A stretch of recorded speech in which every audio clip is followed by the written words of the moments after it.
E aí, tudo bem? Semana passada eu mencionei o relato do livro de Mórmon, onde judeus saíram de Jerusalém e vieram para as Américas, 600 anos antes de Cristo. Ventos fortes sopraram e levaram o navio rumo à terra prometida. E o interessante desse relato é que, chegando nas Américas, eles construíram um templo semelhante ao templo de Salomão. Isso mesmo, eles construíram um templo semelhante ao templo de Salomão. E está lá em 2 Nef falando o seguinte: e eu, Nef, construí um templo, e construí-o conforme o modelo do templo de Salomão, só não tendo sido construído com tantas coisas preciosas, porque elas não existiam naquela terra. Portanto, não podia ele ser construído como o templo de Salomão. O tipo de sua construção, porém, era igual ao templo de Salomão, e sua execução era consideravelmente esmerada. Então é uma afirmação muito audaciosa dizer que meia dúzia de pessoas construíram um templo semelhante ao templo de Salomão. Exagerou. Só que não vamos nos ater a essa parte de construção. Exagerou sim. Se eles eram judeus, construíram um templo, dizendo ele, um templo semelhante ao templo dos judeus, eles precisariam de sacerdotes semelhantes aos sacerdotes judeus que ministravam dentro dos templos judeus. E foi isso que aconteceu.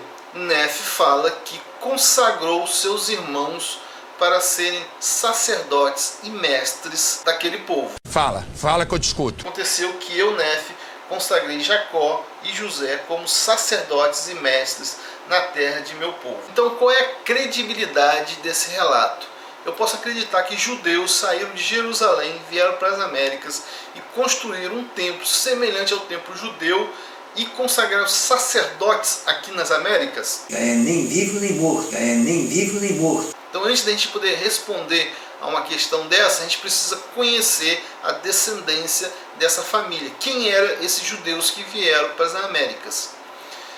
Segundo o relato do livro de Mórmon, lá em Alma falando o seguinte: e Aminadi era descendente de Nef, que era filho de Leí, que saiu da terra de Jerusalém, que era descendente de Manassés, que era filho de José, que foi vendido no Egito pelas mãos de seus irmãos. Então Nef e sua família eram descendentes de Manassés, que era filho de José, que foi vendido por seus irmãos. Então vamos procurar lá a descendência de Manassés.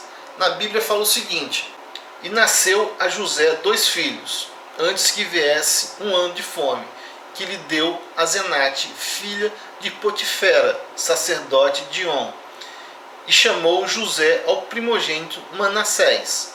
Então Nef e seus descendentes eram da linhagem de José com a Zenate, que era filha de um sacerdote egípcio. O que isso significa? A gente tendo essa informação, a gente vai encontrar 2 grandes problemas para a afirmação de Nef, dizendo que ele tinha consagrado seus irmãos como sacerdotes e mestres, dando a eles o sacerdócio judeu. Tá errado, tá erradíssimo. O primeiro grande problema é que os judeus eram separados em tribos, e a tribo que tinha direito ao sacerdócio eram os descendentes de Levi. Nenhuma pessoa que não era descendente de Levi tinha direito ao sacerdócio. A gente vai ver na Bíblia vários e vários versículos falando a respeito disso. Um deles fala o seguinte: no mesmo tempo o Senhor separou a tribo de Levi para levar a arca da aliança do Senhor, para estar diante do Senhor para o servir e para abençoar em seu nome até ao dia de hoje. Então o primeiro grande problema é esse: Nef ele não tinha direito de receber o sacerdócio e muito menos de passar para os seus irmãos, que também não eram da tribo de Levi. Então, para relembrar, eu vou colocar o gráfico mostrando a linhagem dele, e a gente vai ver que, segundo o livro de Mórmon, ele é da tribo de Manassés e não da tribo de Levi. Por isso não tinha o direito de receber o sacerdócio e muito menos de passar esse sacerdócio para os seus irmãos. Eita, Lelê! Só que além disso, a gente tem um outro grande problema que vem da própria doutrina Mórmon. Lá em Pérola Sem Valor, aliás, Pérola de Valor, nós vamos encontrar em Abraão falando o seguinte: ora, esse rei do Egito descendia dos lombos de cão, e por nascimento era participante do sangue dos cananeus. Dessa descendência nasceram todos os egípcios. Todos os egípcios vêm da descendência de Cão, inclusive Manassés, que era filho de uma egípcia com um hebreu.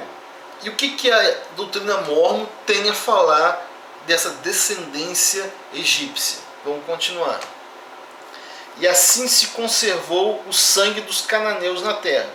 O faraó, sendo um homem justo, estabeleceu seu reino e julgou seu povo sábia e justamente todos os seus dias, procurando sinceramente imitar a ordem estabelecida pelos pais nas primeiras gerações, nos dias do primeiro reinado patriarcal, sim, no reinado de Adão, e também de Noé, seu pai, que o abençoou com as bênçãos da terra e com as bênçãos da sabedoria, mas amaldiçoou com respeito ao sacerdócio.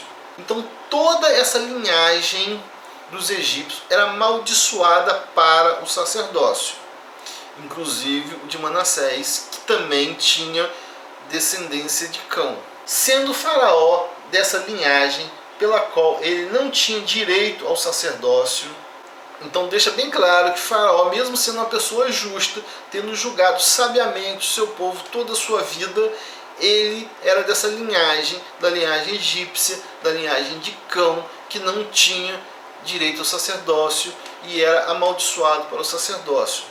Por isso ele não tinha direito ao sacerdócio, mesmo reivindicando esse direito. Então Nefe e seus descendentes, seus irmãos, mesmo reivindicando o sacerdócio, ele também era um amaldiçoado para o sacerdócio, não tinha direito de receber esse sacerdócio. Eita, Lelê! Então você vê como é complicado se dizer que Nefe recebeu o sacerdócio ou Nefe consagrou seus irmãos ao sacerdócio. Por quê? Primeiro, eles não tinham direito a essa herança do sacerdócio, porque eles não eram da tribo de Levi. E segundo, ainda pela doutrina mórmon, a descendência dele era amaldiçoada para o sacerdócio. Agora eu te pergunto, que sacerdócio era esse que eles tinham? Do cão maldito. Na realidade, é mais uma amostra das histórias sem nexo e sem sentido do livro de Mórmon. Presta atenção que não lê, cabra! Não tá vendo, não? Apesar da Igreja Mórmon reivindicar o livro de Mórmon como sendo um livro histórico, as suas histórias muitas vezes se contradizem com a realidade histórica ou mesmo se contradizem com as próprias doutrinas Mórmon. Conto do Vigário. É como se o livro de Mórmon tivesse divorciado de Doutrina e Convênio e divorciado com as demais doutrinas da Igreja Mórmon que foi criando ao longo do tempo. Preste atenção que eu vou falar. É bem provável que por isso o livro de Mórmon hoje não seja a base doutrinária da Igreja Mórmon.